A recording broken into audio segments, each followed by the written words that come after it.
I got that.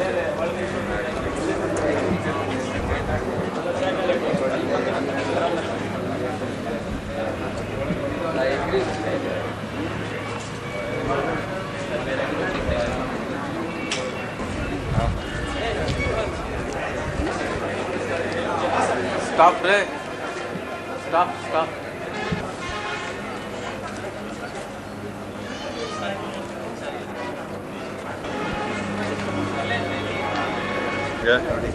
ನನಗೂ friend ಅವರು, ನನಗೂ ಫ್ರೆಂಡು.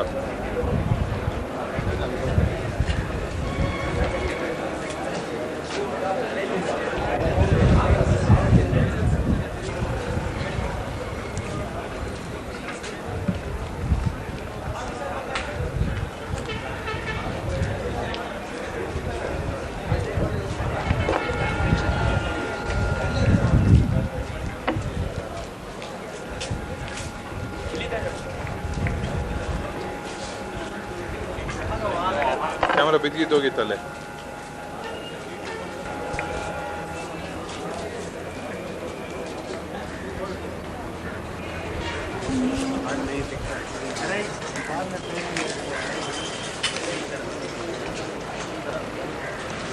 ಸರಿ ಇದೆ ಸರಿ ಇದೆ.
ತೆಗ್ದಾಯ್ತು ಸರ್, ತೆಗ್ದಾಯ್ತು.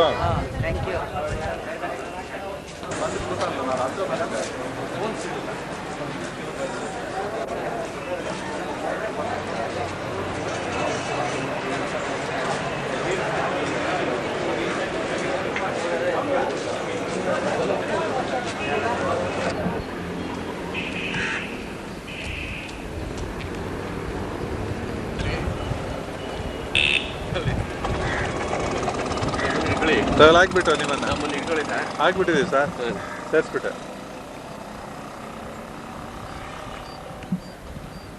ಈ ಡ್ರೈ ಫಾರ್ಮಿಂಗ್ ಮಾಡಿದ್ವಲ್ಲ ನಾವು ಇದರಲ್ಲಿ. ಇದೆ ಸರ್, ಎಡಿಟ್ ಮಾಡ್ಬೇಕು ಸರ್. ಎಡಿಟ್ ಇಲ್ಲ ಸರ್, VCR ಬಂದಿದ್ದೆಲ್ಲ ಮಾಡೋಣ. ಪ್ರೋಗ್ರಾಮ್ಗೆ ಹಾಕೊಂಡು ನೋಡ್ಬೋದಲ್ಲ.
ನಮಸ್ಕಾರ rising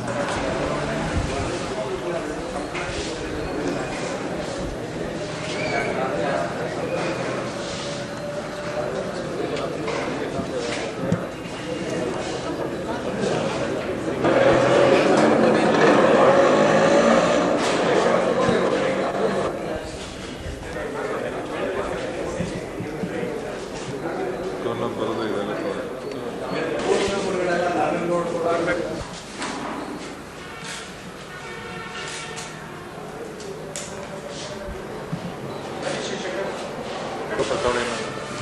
Venugopal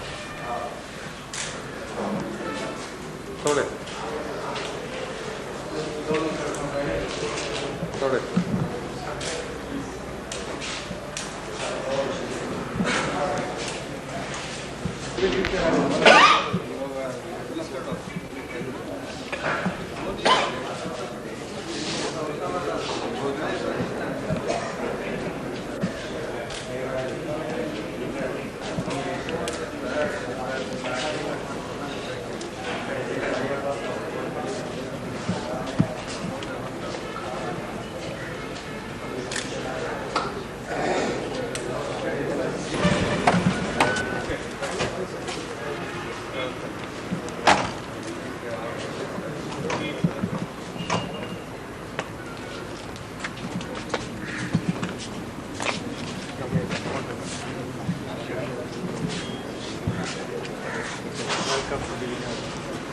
Professor Shetty, Director of Instruction Fisheries, Dr. Dinesh Dr. Raju Ramaswamy, Somashekhar,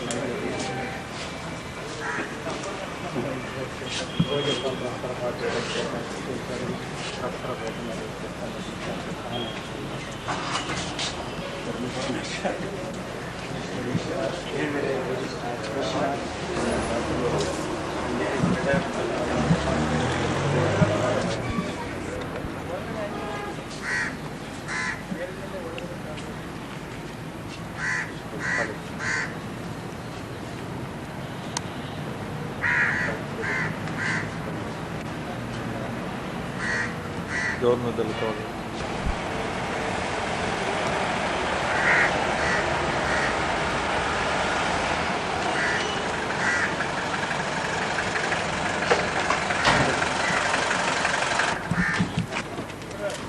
ತೋಳೆ ಆ ಕಡೆಯಿಂದ ತೋಳೆ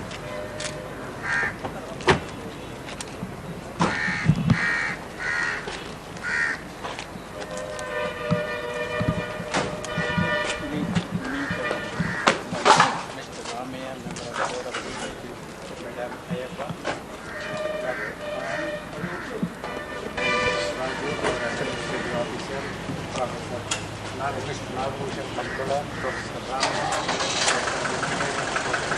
Director of Business College, Karya Professor Business College, Venkatram Professor of Economics, Agriculture, Ahmed Kappa Director of Extension, Devaraj Choosing Transport Study Director, Drive Registrar, Ratmaram, Dairy Professor,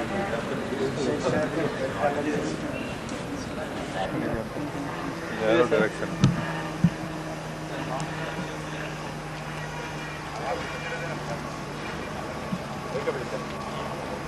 మరి ಯಾರೋ ಬೇಕಲ್ಲಪ್ಪ chair ಮಾಡಕ್ಕೆ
ವಿದ್ಯಾರ್ಥಿಗಳೇ, ವಿಶ್ವವಿದ್ಯಾನಿಲಯದ ನನ್ನ ಸಹೋದ್ಯೋಗಿಗಳೇ, ಮಹಿಳೆಯರೇ ಮತ್ತು ಮಾನ್ಯರೇ, ಬೆಂಗಳೂರು ಕೃಷಿ ವೈಯಕ್ತಿಕವಾಗಿ ಹಾರ್ದಿಕ ಸ್ವಾಗತವನ್ನು ಬಯಸುತ್ತೇನೆ.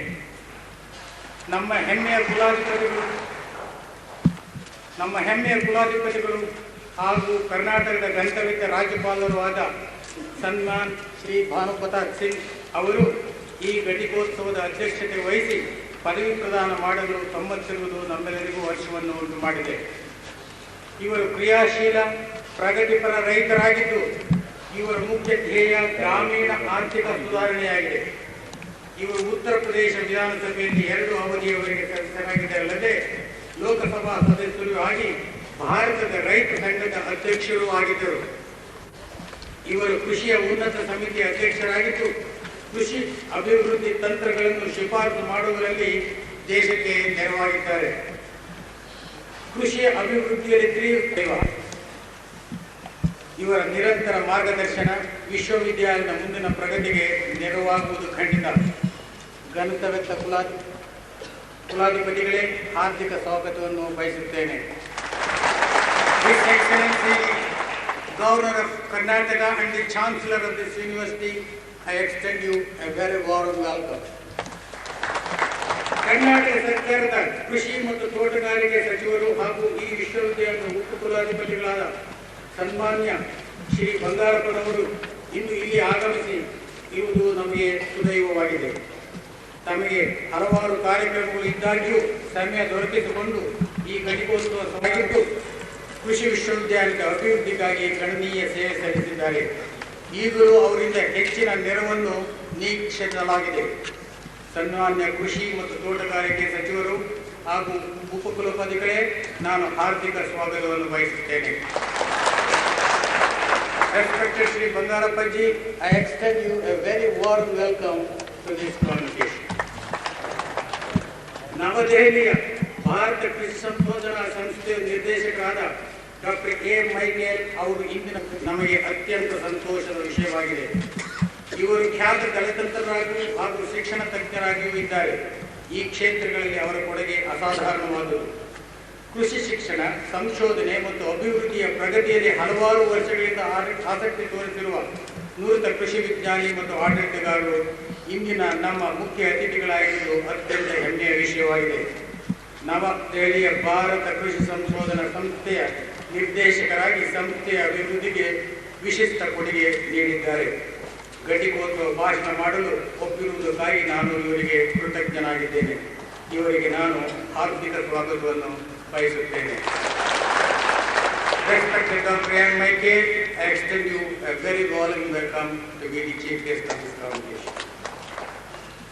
ವಿಶ್ವವಿದ್ಯಾನಿಲಯದ ಆಡಳಿತ ಮಂಡಳಿ ಇತರ ವಿದ್ಯಾರ್ಥಿಗಳು ಹಾಗೂ ಹಿಂದಿನ ಉಪಕಲ್ಪತಿಗಳು, ವಿಶೇಷ ಆಹ್ವಾನಿತರು, ಪತ್ರಿಕಾ ಪ್ರತಿನಿಧಿಗಳು, ಆಕಾಶವಾಣಿ ಮತ್ತು ದೂರದರ್ಶನ ವಿದ್ಯಾರ್ಥಿಗಳು ಹಾಗೂ ಬೆಳೆ ಉತ್ಪಾದನೆ 88-89 ಅವಧಿಯಲ್ಲಿ ಹಲವು ಸ್ನಾತಕ ಪದವಿಯ ಕಾರ್ಯಕ್ರಮಗಳ 347 ವಿದ್ಯಾರ್ಥಿಗಳು, 216 ಮಾಸ್ಟರ್ ಪದವಿ ವಿದ್ಯಾರ್ಥಿಗಳು ಮತ್ತು 36 PhD ಪದವಿ ಕಾರ್ಯಕ್ರಮಗಳ ವಿದ್ಯಾರ್ಥಿಗಳು ತಮ್ಮ ಪದವಿ ಕಾರ್ಯಕ್ರಮವನ್ನು ಪೂರ್ಣಗೊಳಿಸಿದ್ದಾರೆ.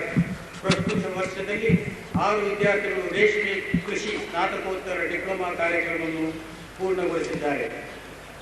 32 ಈ ಘಟಿಕೋತ್ಸವದಲ್ಲಿ ಮುಖ್ಯತಃ ಅಥವಾ ಅಂಚೆ ಮೂಲಕ ಪದವಿ ಪಡೆಯುತ್ತಿದ್ದಾರೆ. ಈ ಬಾರಿ ಅಂತಾರಾಷ್ಟ್ರೀಯ ಕಚೇರಿಯಿಂದ ಶ್ರೇಷ್ಠತಾ ಪ್ರಶಸ್ತಿ ದೊರೆತಿದೆ. ಡಾಕ್ಟರ್ ಕೆ ದೇವರಾಜ್ ಮುಖ್ಯ ಸಂಶೋಧನಾಧಿಕಾರಿಗಳು ಹಾಗೂ ಬರಬಾರಿ ಗೌರವಾರ್ಹ ಸಂಶೋಧನಾ ಮಂಡಳಿಯ ಸಲಹೆಗಾರರು ಎಂದು ನೇಮಿಸಿಕೊಂಡಿದ್ದಾರೆ. ಹಾಗೂ ಮತ್ಸ್ಯ ವಿಜ್ಞಾನ ಕ್ಷೇತ್ರದಲ್ಲಿನ ವಿಶಿಷ್ಟ ಕೊಡುಗೆಗಳಿಗಾಗಿ ದೇವರಾಜ್ ಅವರು ವೈಯಕ್ತಿಕ ವ್ಯಕ್ತಿಯನ್ನು ವಿವರಿಸಲಾಗಿದೆ. ಡಾಕ್ಟರ್ ಜಿ ದೇವೇಗೌಡ ಪ್ರಾಧ್ಯಾಪಕರು ಮತ್ತು ಬರಬಾರಿ ಮುಖ್ಯಸ್ಥರು, ಕುಕ್ಕಟ ವಿಜ್ಞಾನ ವಿಭಾಗ. ಇವರು compound life stock feed manufacturers association ಅವರ 89ನೇ ಸಾಲಿನ ಪ್ರತಿಷ್ಠಿತ ಪ್ರಶಸ್ತಿಯನ್ನು ಜಾನುವಾರು ಮತ್ತು ಕುಕ್ಕಟ ಪೌಷ್ಟಿಕಾಹಾರ ಕ್ಷೇತ್ರದಲ್ಲಿನ ತಮ್ಮ ಕೊಡುಗೆಗಾಗಿ ಪಡೆದಿದ್ದಾರೆ. ಡಾಕ್ಟರ್ ಎಸ್ ಲೆನಿನ್ ಕ್ಯಾಥಲಿಕ್ ವಿಶ್ವವಿದ್ಯಾಲಯ ಇವರ ಸಂಶ್ಲೇಷಿತ ತಯಾರಿಕೆಯನ್ನು ಬಳಸಿ ಭಾರತ ಪ್ರಮುಖ ಕಾರ್ಪುಗಳನ್ನು ಸಂಕಲನ ಮಾಡುವುದರಲ್ಲಿ ಇವರು ಪಡೆದ ಯಶಸ್ಸನ್ನು ಮೆಚ್ಚಿ ಬೆಂಗಳೂರು ಕೃಷಿ ವಿಶ್ವವಿದ್ಯಾಲಯದ ಆಹಾರ ವಿಜ್ಞಾನಿಗಳು ಮತ್ತು ಮತ್ಸ್ಯ ಪೌಷ್ಟಿಕತೆ ಮತ್ತು ಇವರಿಗೆ 89ನೇ ಸಾಲಿನ ಯುವ ವಿದ್ಯಾರ್ಥಿ ಕೀಟಶಾಸ್ತ್ರ ಸಹೋಪಾಧ್ಯಾಪಕರು. ಇವರು ನವದೆಹಲಿಯ ಭಾರತೀಯ ಕೃಷಿ ಸಂಶೋಧನಾ ಸಂಸ್ಥೆಯ 9ರ ಫೆಬ್ರವರಿಯಲ್ಲಿ ನಡೆದ ಘಟಿಕೋತ್ಸವದ ಸಮಾರಂಭದಲ್ಲಿ ತಮ್ಮ PhD ಕಾರ್ಯಕ್ರಮದ ಅವಧಿಯಲ್ಲಿ ಪ್ರಮುಖ ಶೈಕ್ಷಣಿಕ ಕಾರ್ಯನಿರ್ವಹಣೆ ಹಾಗೂ ಜೈವಿಕ ನಿಯಂತ್ರಣ ಕ್ಷೇತ್ರದಲ್ಲಿನ ಸರ್ವಶ್ರೇಷ್ಠ ಸಂಶೋಧನೆಗಾಗಿ ಸ್ವರ್ಣ ಪದಕ ಪ್ರಶಸ್ತಿಯನ್ನು ಪಡೆದಿದ್ದಾರೆ. ಇದು ಭಾರತೀಯ ಕೃಷಿ ಸಂಶೋಧನಾ ಸಂಸ್ಥೆಯವರು ಕರ್ನಾಟಕಕ್ಕೆ ಕೀಟಶಾಸ್ತ್ರ ವಿಷಯದಲ್ಲಿ ನೀಡಿದ ಪ್ರಥಮ ಸ್ವರ್ಣ ಪದಕವಾಗಿದೆ. ನವದೆಹಲಿಯ ರಾಷ್ಟ್ರೀಯ ಉತ್ಪಾದಕಾ ಮಂಡಳಿಯ ಒಣ ಬೇಸಾಯ ಕ್ಷೇತ್ರದಲ್ಲಿ 2ನೇ ಅತ್ಯುತ್ತಮ ಉತ್ಪಾದಕ ನಿರ್ವಹಣಾ ಪ್ರಶಸ್ತಿಯನ್ನು 88-89ನೇ ಸಾಲಿಗೆ ನಮ್ಮ ಕಬ್ಬಲನಾಲಾ ಜಲಾನಯನ ಪ್ರಯೋಜನೆಗಾಗಿ ಬೆಂಗಳೂರು ಕೃಷಿ ವಿದ್ಯಾನಿಲಯಕ್ಕೆ ನೀಡಿದೆ. ವರ್ಷದಲ್ಲಿ ನೆಲೆಸಿದ ಹಲವಾರು ವಿಚಾರಗೋಷ್ಠಿಗಳ ವಿಚಾರವಾಗಿ ಹೇಳುವುದಾದರೆ ಹಲವಾರು ವಿಚಾರಗೋಷ್ಠಿಗಳು, ವಿಚಾರ ಸಂಕಿರಣಗಳು ಹಾಗೂ ಕಾರ್ಯಾಗಾರಗಳು ಬಹಳಷ್ಟು ಮಾಡಲಾಗಿದೆ. ಮುಖ್ಯವಾಗಿ ಹೇಳುವುದಾದರೆ ವಿಶ್ವವಿದ್ಯಾನಿಲಯವು ತನ್ನ ಪ್ರತಿಷ್ಠಾಪನೆಯ ರಜತ ಮಹೋತ್ಸವವನ್ನು ಬೆಂಗಳೂರಿನಲ್ಲಿ 89ರ ಡಿಸೆಂಬರ್ 30ರಂದು ಆಚರಿಸಿತು. ಇನ್ನು ಸಂಶೋಧನೆ ವಿಚಾರವಾಗಿ ಹೇಳುವುದಾದರೆ ಸಂಶೋಧನೆಯಲ್ಲಿ ಬಹಳಷ್ಟು ಕಾರ್ಯವನ್ನು ನಡೆಸಿದ್ದೇವೆ. ಸಸ್ಯತಳಿ ಅಭಿವೃದ್ಧಿಯಲ್ಲಿ KKP 6 ಭತ್ತ, CTH ಭತ್ತ, KTH2 ಭತ್ತ, ಕಬ್ಬಿನಲ್ಲಿ ಕೋಕ್ 7804, ರಾಗಿಯಲ್ಲಿ MR1, ಹುರುಳಿಯಲ್ಲಿ KBH1, ಎಳ್ಳಿನಲ್ಲಿ ನವಿಲೆ 1 ತಳಿ, ಮೇವಿನ ಸಜ್ಜೆಯಲ್ಲಿ 49A, ಸಿಹಿಗೆಣಸಿನಲ್ಲಿ ಇವು ಮೂಡಿಗೆರೆ 1ಕ್ಕೆ ಹೋಲಿಸಿದರೆ ಅತ್ಯುತ್ತಮವೆಂದು ಕಂಡುಬಂದಿದೆ. ಅರಿಶಿಣದ ತಳಿಯಲ್ಲಿ PCT8 ಅಂತ ಬ್ರಹ್ಮಾವರದಲ್ಲಿ ಉತ್ತಮವೆಂದು ಕಂಡುಬಂದಿರಲಾಗಿದೆ. ಹಾಗೆಯೇ ಹೊಗೆ ಸೊಪ್ಪಿನಲ್ಲಿ ತಳಿಗಳಾದ 210, 621 ಉತ್ತಮವೆಂದು ಗುರುತಿಸಲಾಗಿದೆ. ದಾಳಿಂಬೆಯಲ್ಲಿ ಹೊಸ ತಳಿಯ ಅಭಿವೃದ್ಧಿಯನ್ನು ದೊಡ್ಡ ಪ್ರಮಾಣದಲ್ಲಿ ಗಾಜಿನ ನಳಿಕೆ ವಿಧಾನದಲ್ಲಿ ಮಾಡುವುದು ಮಾನಕಗೊಳಿಸಲಾಗಿದೆ.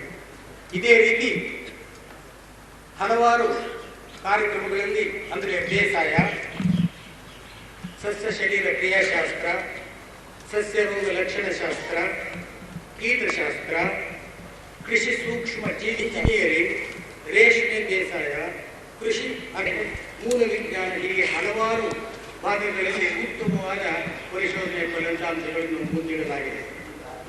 ಹಲಸಿನ ಮೂಲ ವಿಜ್ಞಾನದಲ್ಲಿ ಹೇಳುವುದಾದರೆ ಹಲಸಿನ ಮರದ ಹಣ್ಣಿನಿಂದ ಒಂದು ಹೊಸ ಪ್ರೋಟಿಯೇಸ್ ಅನ್ನು ಶುದ್ಧ ರೂಪದಲ್ಲಿ ಪ್ರತ್ಯೇಕಿಸಲಾಗಿದ್ದು ಇದನ್ನು ಆರ್ಥೋಕಾರ್ಪನ್ ಎಂದು ಹೆಸರಿಸಲಾಗಿದೆ. ಇದರ ಆಹಾರ ಉದ್ಯಮ ಮತ್ತು ಔಷಧಿಗಳಲ್ಲಿ ಸಮರ್ಥವಾಗಿ ಬೆಳೆಸಲಾಗುವುದೆಂದು ಕಂಡುಹಿಡಿಯಲಾಗಿದೆ. ಆಡುತೈಲ ಜೈರಾಜಕ ಎಂಬ ಸಸ್ಯವು ಜನನ ನಿಯಂತ್ರಣ ಗುಣಗಳನ್ನು ಹೊಂದಿದೆ ಎಂದು ಗುರುತಿಸಲಾಗಿದೆ.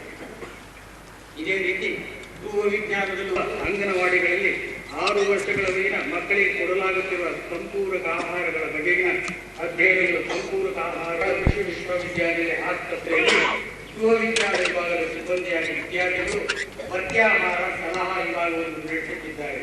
ಸಾಮಾನ್ಯ ಹಾಗೂ ಇತರ ಅರ್ಹೋತ್ಸ ವಿಶ್ವವಿದ್ಯಾನಿಲಯದ ನೌಕರಿಗಾಗಿ ಪಥ್ಯಾಹಾರ ಸಭೆಯನ್ನು ನೀಡಲಾಗುತ್ತದೆ. ಇನ್ನು ಪ್ರಾಣಿಶಾಸ್ತ್ರದ ವಿಚಾರವಾಗಿ ಹೇಳಿದರೆ ಇಲ್ಲಿ ಕುರಿ, ಹೈನುಗಾರಿಕೆ ಮತ್ತು ಕುಕ್ಕಟ ವಿನ್ಯಾಸಗಳಿಂದ ಅಭಿವೃದ್ಧಿಪಡಿಸಲಾದ ಸಂಕರ ತಳಿಯ ಸಿಮಿಡಿಯೇಟಸ್ಗಿಂತ ಅಧಿಕ ಬೆಳವಣಿಗೆಯನ್ನು ದಾಖಲು ಮಾಡಿದೆ. ಇನ್ನು ವಿಸ್ತರಣೆ ವಿಚಾರವಾಗಿ ಹೇಳುವುದಾದರೆ ತಜ್ಞರಿಗೆ ತರಬೇತಿ ನೀಡುವಲ್ಲಿ ವಿಶ್ವವಿದ್ಯಾಲಯದಿಂದ ಸಕ್ರಿಯ ಬೆಂಬಲ ನೀಡಲಾಯಿತು. ರಾಷ್ಟ್ರದ ವಿವಿಧ ಕಡೆ ನಡೆದ ರಾಷ್ಟ್ರೀಯ ಕೃಷಿ ಮೇಳಗಳಲ್ಲಿ ಕೃಷಿ ವಿಶ್ವವಿದ್ಯಾನಿಲಯ ರಾಷ್ಟ್ರಾದ್ಯಂತ ಭಾಗವಹಿಸಿದೆ. ಪ್ರಾತ್ಯಕ್ಷಿತೆ ಘಟಕಗಳು ರೈತರ ಹೊಲಗಳಲ್ಲಿ ಮಾಡಿ ರೈತರ ಬಾಗಿಲಿಗೆ ಕೃಷಿ ವಿಜ್ಞಾನವನ್ನು ನೀಡಲಾಗಿದೆ. ಭಾರತ ಸರ್ಕಾರದ ಹೊಸ 20 ಅಂಶಗಳ ಕಾರ್ಯಕ್ರಮದ ಅಡಿಯಲ್ಲಿ ವಿಶ್ವವಿದ್ಯಾನಿಲಯವು ಗ್ರಾಮೀಣ ಅಭಿವೃದ್ಧಿ ಕಾರ್ಯಕ್ರಮವನ್ನು ಕೈಗೊಂಡಿದೆ. ಈ ವರದಿಯ ಕ್ಷೇತ್ರಗಳ ಇತರ ವಿಷಯಗಳನ್ನು ಕುರಿತು ಶೈಕ್ಷಣಿಕ ಕಾರ್ಯಕ್ರಮಗಳನ್ನು 48 ಹಳ್ಳಿಗಳಲ್ಲಿ ಏರ್ಪಡಿಸಲಾಗಿದೆ. ಹೆಬ್ಬಾಳದ ಬೇಕರಿ ತರಗತಿಯಲ್ಲಿ ಈ ಘಟಕವು ಹಲವಾರು ತರಬೇತಿ ಕಾರ್ಯಕ್ರಮಗಳನ್ನು ನೀಡಿದೆ. ಈ ಘಟಕವು ನವದೆಹಲಿಯ ಯುನೈಟೆಡ್ ಸ್ಟೇಟ್ಸ್ ಮೀಟ್ ಅಸೋಸಿಯೇಟ್ಸ್ ಇವರ ಸಹಾಯದೊಂದಿಗೆ ಬೆಂಗಳೂರು ಜಿಲ್ಲೆಯಲ್ಲಿ 6,000ಕ್ಕೂ ಮೀರಿದ ಅಭ್ಯರ್ಥಿಗಳ ಒಳಗೊಂಡ 128 ಗೋಧಿ ಭಕ್ಷ್ಯ ತಯಾರಿಕೆ ಪಾಕವಿಧಾನ ಪ್ರಾತ್ಯಕ್ಷಿತೆಗಳನ್ನು ನಡೆಸಿತು.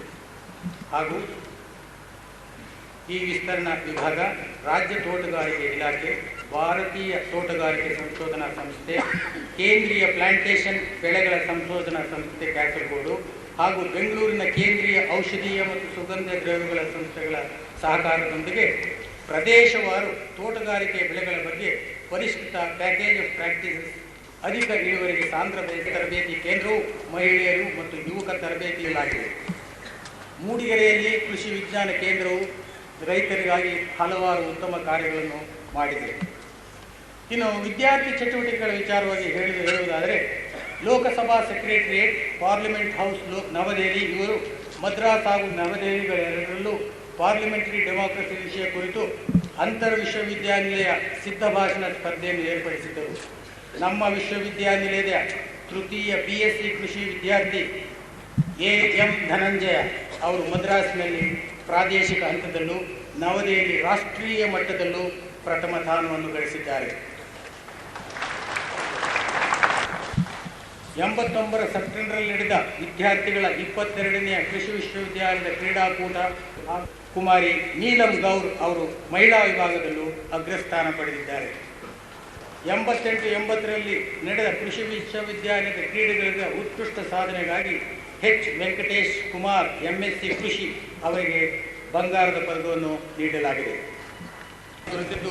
ರಜತ ಪದಕ ದೊರಕಿದೆ. ಬ್ಲಾಕ್ ಒಂದರಲ್ಲಿ ಸುಮಾರು 21 ಲಕ್ಷ ರೂಪಾಯಿಗಳ ವೆಚ್ಚದಲ್ಲಿ ಅಡಿಯಲ್ಲಿ ತರಬೇತಿದಾರರ ವಸತಿ ಗೃಹಗಳ ನಿರ್ಮಾಣವನ್ನು ಅನುದಾನ ಪರಿಷತ್ತಿನ ಪರಿಗಣನೆಗೆ ಹಾಗೂ ಒಪ್ಪಿಗೆಗಾಗಿ ಕಳಿಸಿಕೊಡಲಾಗಿದೆ. ಹೀಗೆ ಹಲವಾರು ಕಟ್ಟಡಗಳನ್ನು ಕಟ್ಟಲು ಯೂನಿವರ್ಸಿಟಿಯಲ್ಲಿ ಕಾರ್ಯಕ್ರಮವನ್ನು ಹಾಕಿಕೊಳ್ಳಲಾಗಿದೆ.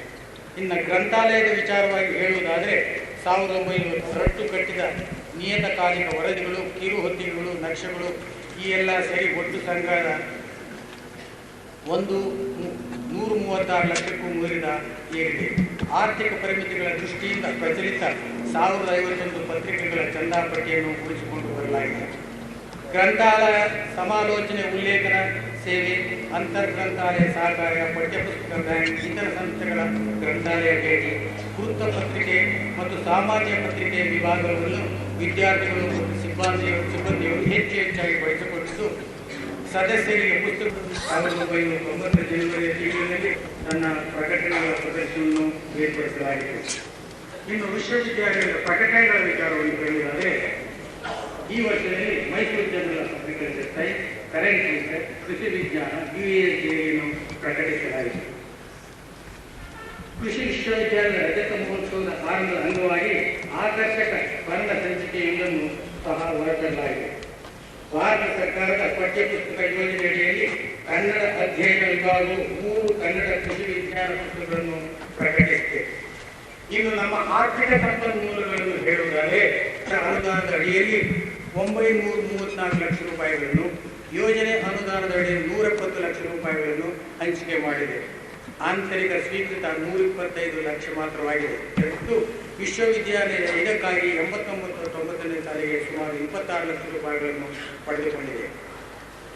ರಾಷ್ಟ್ರೀಯ ಕೃಷಿ ಸಂಶೋಧನಾ ಪ್ರಾಯೋಜನೆ ಹಂತ 2 ಭಾರತೀಯ ಕೃಷಿ ಅನುಸಂಧಾನ ಪರಿಷತ್ ಅನುಮೋದಿತವಾಗಿ ಮಣ್ಣು ಹವಾಮಾನ ವಲಯ ಜಾರಿಗೆ ತಂದಿದ್ದು ಇದಕ್ಕಾಗಿ ಪ್ರಚಲಿತ 171 ಲಕ್ಷ ರೂಪಾಯಿಗಳು ವೆಚ್ಚ ಮಾಡಲಾಗಿದೆ.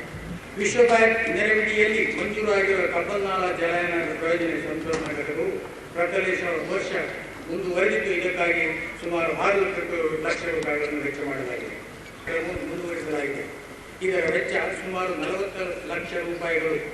ಇದರೊಂದಿಗೆ ಬೀಜ ತಾಂತ್ರಿಕ ಸಂಶೋಧನೆ ಕಾರ್ಯಕ್ರಮದಲ್ಲಿ ರಾಷ್ಟ್ರೀಯ ಬೀಜ ಪ್ರಯೋಜನೆ ಹಂತ 2 ಜಾರಿಗೆ ತರುವ ಸಲುವಾಗಿ ಭಾರತೀಯ ಕೃಷಿ ಅನುಸಂಧಾನ ಪರಿಷತ್ ನೀಡಿರುವ ಸುಮಾರು 6 ಲಕ್ಷ ರೂಪಾಯಿಗಳು ಸಹ ಸೇರಿರುತ್ತದೆ.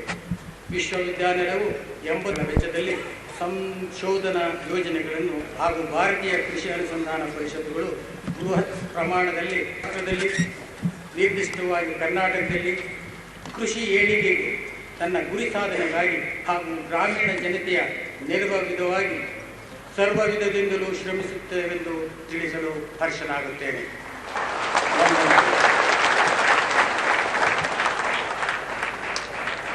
Mr. Chancellor, I have the honor to request you, sir, to declare the convocation open. This convocation of the University of Agricultural Sciences, Bangalore, has been called to confer honorary degree of Doctor of Science on Dr. G. Rangaswamy, and also to confer degrees upon the candidates who in the examinations held for the purpose have been certified to be worthy of the same. Let the candidate for the honorary degree be presented. I have the honor to present Dr. Council and the Board of Regents as fit and proper person by reason of his outstanding contribution to agricultural education and research to receive the Doctor of Science, the degree of Doctor of Science, honoris causa, to which I pray he may be admitted. By virtue of the authority vested in me as the Chancellor of the University of Agricultural Sciences, Bangalore, I admit Dr. G. Rangaswamy to the degree of Doctor of Science, honoris causa.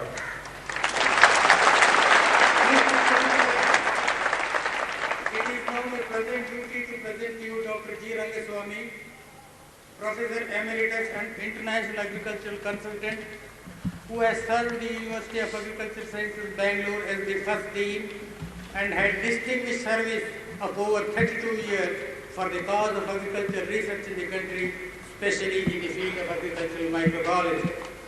It gives me a great pleasure to provide a brief account of his outstanding achievements.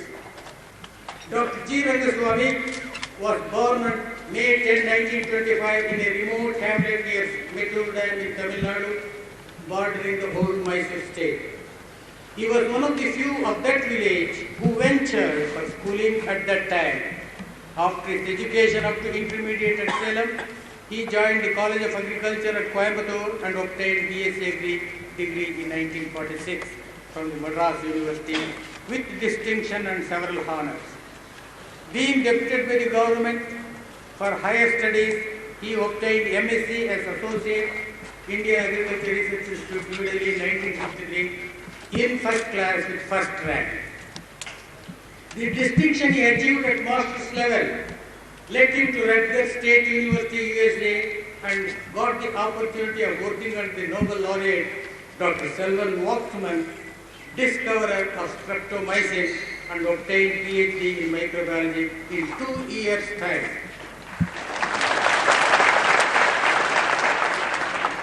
Dr. Rangaswamy has served in various capacities and has a brilliant career.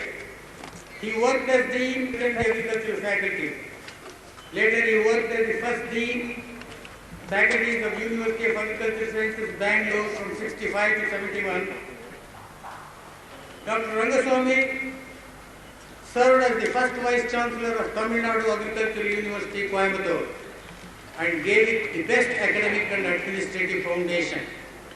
He worked as the first director and Pacific region, has led to the publication of the book Agriculture in Asia, Pacific Commonwealth. He has been the President of Association of Microbiologists of India and various scientific bodies. He was the editor or the member of various editorial boards of some leading scientific journals in India and abroad. At present, he is holding prestigious offices like International Agricultural Consultant, Technical Advisor Orion Chemicals and Distilleries Limited, and several such other organizations. Besides, he continues to be Professor Emeritus, University of Madras, and syndicate member, Bharat Darshan University, Trichy. His work with Orion Chemicals and Distilleries has led to a breakthrough finding of converting distillery effluent into a methane gas, useful as fuel in distillery, and with the resultant biomass residue from the digested effluent has led to a new hybrid fish variety, golden fish. Is exemplary and noteworthy. As Dean of the University of Agricultural Sciences, Bangalore, Dr. Rangaswamy was responsible for developing teaching programs in several faculties of the university, initiating both undergraduate and postgraduate programs. He played a very pivotal role in developing exchange programs of teachers and research workers under USAID, UNDP, and ICAR. Dr. Rangaswamy is the recipient of many awards from the government and other organizations. In recognition of his outstanding contributions to the field of agriculture, he has been conferred for the sake of honor award by the Rotary and several such awards he has received. Dr. Rangaswamy has published more than 350 research papers in national and international journals, 7 books in each area. Here is Dr. Rangaswamy in recognition of his outstanding contribution to the field of agricultural education, research and development. I request you to kindly confer on him the degree of Doctor of Science honoris causa on the occasion of the 24th convocation of UAS Bangalore. Thank you.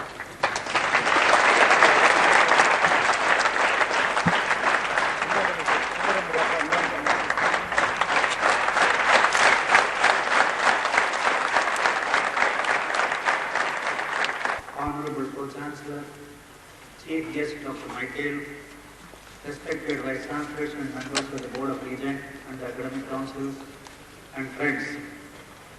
I am grateful you have to have very good students. I was fortunate in having very intelligent and hard-working students who are distributed all over India and in many parts of the country. I am fortunate in having several leading farmers as my friends, and they have helped me to understand the aspirations and difficulties of the farming community. And if I have done anything useful to the farmers, and if they are here, I would like to share my honor with them. If I have been an academic administrator, it was because of the hard taskmasters under which I have been trained, and I was fortunate in having had the training, and in turn I became a hard taskmaster. I was fortunate in closely associating myself with dedicated and hard-working academic administrators, and I wish to share my honor with them. One word about the University of Agricultural Sciences, which provided me the ground for training as an academic administrator. The experience I gained in UAS led me to higher positions, and I wish to thank the university for all the help they have rendered in the past. On this occasion, I wish to thank the Chancellor, Pro-Chancellor, Vice-Chancellor and all those concerned for having invited me after a gap of 2 decades after I left this university to confer this great honor on me. And I am once again thankful to all of you. Thank you very much. For other degrees, stand forward.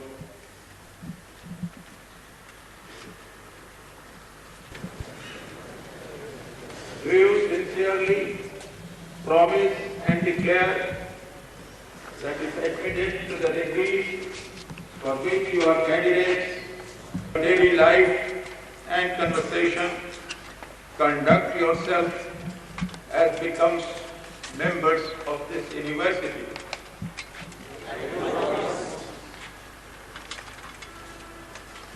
Let the candidates be now presented.